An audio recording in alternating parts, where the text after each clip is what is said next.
നോക്കൂ, കേരളത്തിൽ പ്രത്യേകിച്ച് കോഴിക്കോട് ഹേബൽ അൻവർ എന്ന പേര് വളരെ പെട്ടെന്നാണ് ജനകീയമായത്.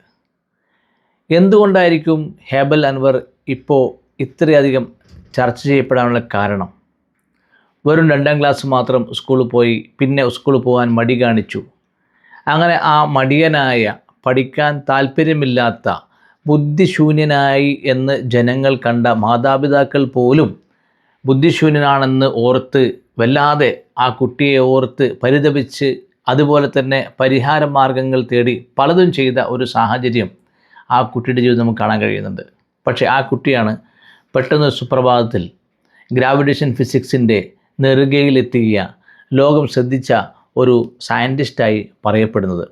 വെറും 13 വയസ്സ് മാത്രം പ്രായമുള്ള ഈ കുട്ടിക്ക് ഇത്രയും അധികം സ്വീകാര്യത ഉണ്ടാവാൻ എന്താ കാരണം ചോദിച്ചു കഴിഞ്ഞാൽ, ഈ പ്രകൃതിയിൽ സൃഷ്ടാവ് സൃഷ്ടിച്ച രഹസ്യങ്ങളുടെ കവാടം തുറന്നു, അല്ലെങ്കിൽ രഹസ്യങ്ങളുടെ ചുരുളഴിക്കുന്നതിൽ ഒരു ചെറിയ ഒരു വിജയം കുട്ടി നേടി എന്നുള്ളത് തന്നെയാണ്. അതുകൊണ്ട് ഇപ്പം കേരളം മുഴുവൻ ഒരു കുട്ടി ശാസ്ത്രജ്ഞനായി തന്നെയാണ് ഹേബൽ അൻവറിനെ കാണുന്നത്. എന്നാൽ ഇതുപോലെ എത്ര പ്രകൃതി രഹസ്യങ്ങൾ ഈ ഭൂമിയിൽ ഒളിഞ്ഞിരിക്കുന്നറിയോ നിങ്ങൾക്ക്? മനുഷ്യ ശരീരത്തിൽ രോഗങ്ങൾ സുഖപ്പെടുത്താൻ കഴിയുന്ന അക്യുപങ്ക്ചർ പോയിന്റുകൾ അതിനൊരു ഉദാഹരണമാണ്. അക്യുപങ്ക്ചർ പഠിച്ച ഒരു അക്യുപങ്ക്ചറിസ്റ്റ് രോഗിയെ ചികിത്സിക്കുമ്പോൾ മരുന്നുകളൊക്കെ ഒഴിവാക്കിക്കൊണ്ട് ചികിത്സിക്കാമെന്ന് പറയുമ്പോൾ സാധാരണഗതിയിൽ മരുന്ന് ഒഴിവാക്കാൻ വലിയ ഭയമാണ്.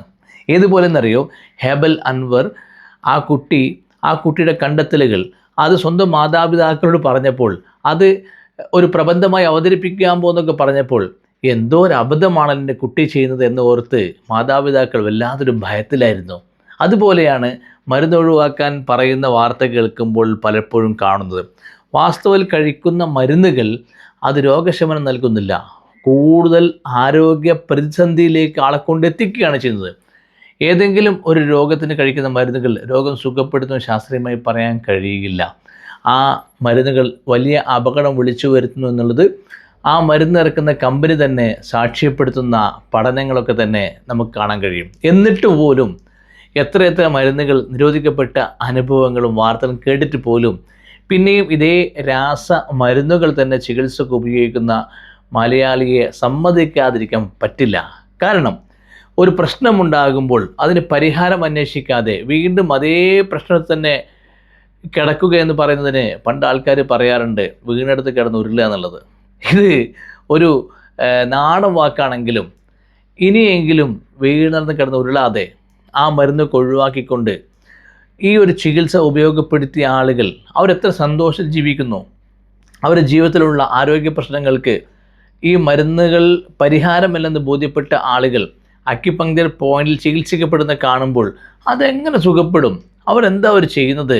ഒരു നാടി നോക്കുന്നു, എന്നിട്ടോ അക്യുപങ്ക്ചർ പോയിന്റിൽ ഒന്ന് തൊടുന്നു, അല്ലെങ്കിൽ ഒരു നീഡിൽ വെച്ച് എടുക്കുന്നു, മരുന്നൊന്നും വേണ്ടെന്ന് പറയുന്നു.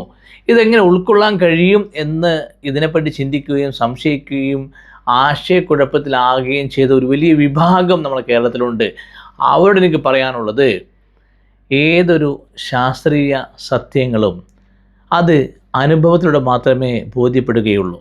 ആ അനുഭവമില്ലാത്ത എല്ലാ ആളുകളും സ്വാഭാവികമായി അതിനെ ഒരു ശത്രുതയോടെ കാണുന്നുള്ള സ്വാഭാവികമായ കാര്യം മാത്രമാണ്. ഇവിടെ നിങ്ങൾ അലോപ്പതി മരുന്ന് കഴിക്കുന്ന ഓരോ വ്യക്തികളും നിങ്ങൾ കഴിക്കുന്ന മരുന്നുകൾ രോഗശമനം പൂർണ്ണമായി സമ്മാനിക്കുമെന്ന് പ്രതീക്ഷിക്കുന്നുണ്ടോ? ഒരിക്കലുമില്ല. തൽക്കാലം ഒരു ആശ്വാസം. ഈ ആശ്വാസത്തിനും ഒരു ലിമിറ്റുണ്ട്, ഒരു പരിധിയുണ്ട്. ആ പരിധി കഴിയുമ്പോൾ പിന്നെ വലിയ അപകടം. ആ അപകടത്തിൽ എത്തിപ്പെട്ട ശേഷം പൊട്ടിക്കരഞ്ഞുകൊണ്ട് ക്യാൻസർ വന്നു, കിഡ്നി ഫെയിലറായി എന്നൊക്കെ പറഞ്ഞ് പൊട്ടിക്കറയുന്ന എത്ര സംഭവങ്ങൾ അരങ്ങേറുന്നു. വീണ്ടും അതേ സംഭവങ്ങൾ അരങ്ങേറിക്കൊണ്ടിരിക്കുമ്പോൾ, അതേ കുഴപ്പങ്ങൾ ആവർത്തിക്കപ്പെടുമ്പോൾ എത്ര ബുദ്ധിശൂന്യനായി പോയോ മലയാളി എന്ന് നാം വല്ലാതെ ഖേദിക്കുന്നു. ഇവിടെയൊക്കെ തന്നെ എനിക്ക് പറയാനുള്ളത്, അക്യുപങ്ക്ചർ ചികിത്സ ആത്മാർത്ഥമായി ഉപയോഗപ്പെടുത്തുന്ന ആളുകൾ അവരവരുടെ ജീവിതത്തിലുണ്ടായ ആരോഗ്യ പ്രശ്നങ്ങൾക്ക് എത്ര മനോഹരമായിട്ടാണ് ആ പ്രശ്നങ്ങൾ പരിഹരിക്കുന്നത്. നിങ്ങൾ ചിന്തിക്കൂ. ഏതായാലും ഹേബൽ അൻവർ ഒരു വലിയൊരു ദൃഷ്ടാന്തമാണ് ഈ കാലഘട്ടത്തിൽ. സ്വന്തം മാതാപിതാക്കൾ പോലും അംഗീകരിക്കാത്ത സാഹചര്യത്തിലാണ് ആ കുട്ടിയുടെ ഒരു കൺസിസ്റ്റൻസി കൊണ്ട് തീർച്ചയായും വിജയത്തിന് നെറുകയിലെത്തിയിട്ടുള്ളത്. ഇതുപോലെ തന്നെ ഓരോ അക്യുപഞ്ചർ ചികിത്സകരും അവരെ ചികിത്സക്ക് തേടി വരുന്ന ആളുകൾക്ക്, കൺസിസ്റ്റൻ്റായി നിൽക്കുന്ന രോഗികൾക്ക് പരിപൂർണമായ രോഗശമനം ലഭിക്കുന്നുണ്ട്.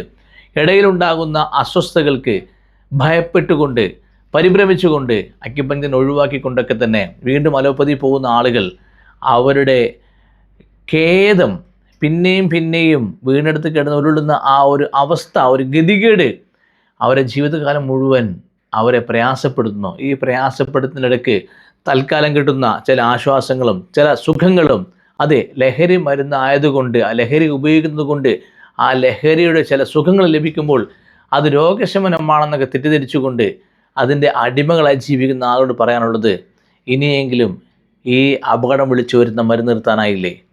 തീർച്ചയായും അക്യുപങ്ക്ചർ ഈ ഭൂമിയിൽ മരുന്നില്ലാതെ രോഗശമനം പ്രദാനം ചെയ്യുന്ന ഒരു അത്ഭുതം തന്നെയാണ്. ഇതിനെ കൃത്യമായി ഫോളോ ചെയ്യുന്ന ആളുകൾ നിങ്ങൾ നിരീക്ഷിക്കൂ. അവരുടെ ജീവിതം എത്ര സുഖമാണ്, എത്ര ആനന്ദദായകമാണ്. ഇഷ്ടമുള്ള ആഹാരം കഴിക്കുന്നു. അതെ, പ്രമേഹ രോഗി മധുരം, ചക്കയും മാങ്ങയും തേനും ഈത്തപ്പഴമൊക്കെ തന്നെ എത്ര സന്തോഷത്തോടെയാണ് കഴിക്കുന്നത്. എന്നാൽ അങ്ങനെ ഇഷ്ടമുള്ള ആഹാരം കഴിക്കാൻ കഴിയാതെ, ഉപ്പുള്ള മാംസം കഴിക്കാൻ കഴിയാതെ, മാംസം കഴിക്കുമ്പോൾ ഭയന്ന് കഴിക്കുന്ന അവസ്ഥകളൊക്കെ ഒഴിവാക്കിക്കൊണ്ട് ഇഷ്ടമുള്ള ആഹാരം സംതൃപ്തിയോടെ, മനസ്സമാധാനത്തോടെ കഴിക്കാൻ ആഗ്രഹിക്കാത്ത ആരാണുള്ളത്?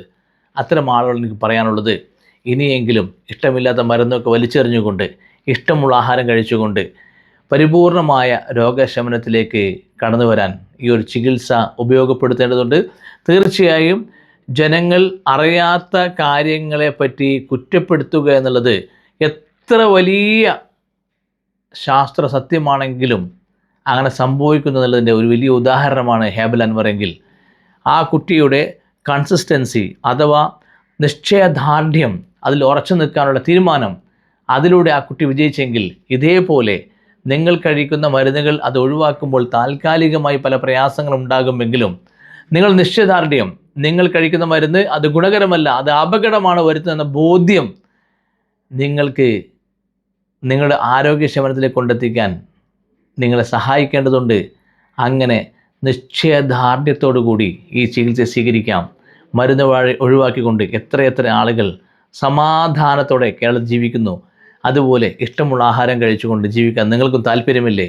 തീർച്ചയായും കഴിക്കുന്ന മരുന്നുകൾ ഒഴിവാക്കിക്കൊണ്ട് അക്യുപഞ്ചർ ചികിത്സ സ്വീകരിക്കൂ, സമാധാനത്തോടെ ജീവിക്കൂ.